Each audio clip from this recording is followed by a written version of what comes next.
আসসালামু আলাইকুম। দেখতে পাচ্ছেন যে এদেরকে আমি ফুলকপি দিয়েছি খাওয়ার জন্য। তো এদেরকে ফুলকপি দিছি এভাবে দেওয়ার কারণ হচ্ছে এরা ঠোকরাইতে পারে এবং কেটে দেই নাই। কেটে দিলে এরা আর কি মজাটা পায় না এবং যে যার মতন খাওয়া শুরু করে। তো এভাবে খাইলে একটু দুষ্টামি করে, খায়, মজা লাগে। এদেরকে এইভাবে সামান্য ৳১০ একটা ফুলকপি দিচ্ছি, ফুলকপি, পাতাকপি আমি সবই খাওয়াই। তো এরা খুব ভালো মতো খায়। এদের যে এত খাওয়ানোর মানে খাওয়াবেন যত ততই খাবে। হ্যাঁ, আমি খাওয়াইতে, খাওয়াইতে পাগল হয়ে গেছি। তো এখন আর কি নিয়ম করে যে সকালে, দুপুরে এবং রাত্রে এবং দুপুরে খাবারের আগে বা পরে এরকম শাকসবজি খাওয়াই।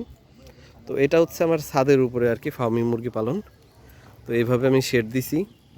আর এই শেড দেওয়ার ৮ ফিট দিছি যাতে উড়ে ওপরে না যায়। আর এইখানটায় হচ্ছে আমি বাচ্চা যেগুলা বাচ্চা রাখি আর এইটার মধ্যে এই শেডের মধ্যে আমি আর কি যেগুলা ডিম পাড়া মুরগি সেগুলো এর মধ্যে উন্মুক্তভাবে পালি।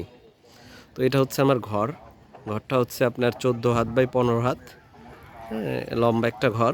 তো ছাদের উপরে আর কি মূলত আমার এই যে ছাদের এই অংশ আর কি ওই অংশ খালি আর এই পাশটা আর কি আমি এভাবে উপরে আটকাই দিয়ে এভাবে পালন করতেছি।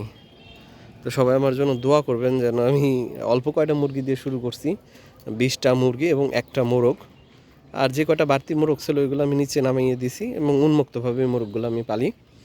তো 20টা মোরগের সাথে 20টা মুরগির সাথে একটা মোরগ দিয়েছি। ডিম পাড়া মুরগি হচ্ছে আপনার হচ্ছে 12টা এবং একটা মোরগ। আর যেগুলো 8টা আছে সেগুলো হচ্ছে একটু বাচ্চা, মানে এগুলো আরও 2 মাস পরে ডিম পারবে, 2 মাস না 1.5 মাসের মতো লাগবে। তো এই হচ্ছে আমার ছাদের উপরে মুরগি পালন।